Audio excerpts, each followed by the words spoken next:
So just a quick one, I just thought I'd just explain in a little bit more detail what I was talking about grinding collets down. So let's just try and focus in on this a bit better.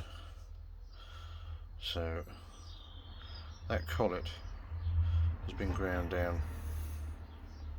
Also the top of the valve stem at some point has been ground, probably by a Graham salter, to try and get the shim thickness up a bit, and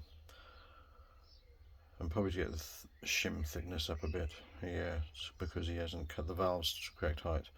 But this is what Buzzard has done. He's ground the top of those collets, so the collet is sitting below the top of the valve, and then your shim sits on the top of the valve.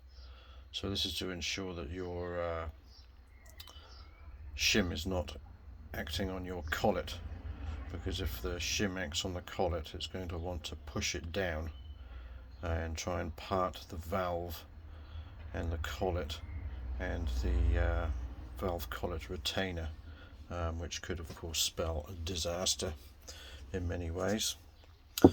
So that's just an explanation of what he's done there. So the next bit is, so you'll see on the on here he's put exhaust 4, collets ground, stem 37.65, shim 2.65. So if I pop this valve into exhaust number 4, okay, so the distance, that 37.5 that he's heading for, is the distance between, well, you can see the valve guide there, then just outside the valve guide you've got that raised cast boss. So it's from the top, that flat face on the top of that boss, to the top of the stem is the magic number that he tries to achieve. So first of all, he basically tries to achieve cutting the seat, the 45-degree cut on the seat, deep enough until he gets that 37.5. In this case it's 37.65, so he's gone a bit deeper.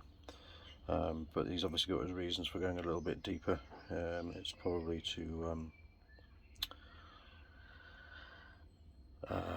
basically get all the valves sitting at the same height, I would imagine.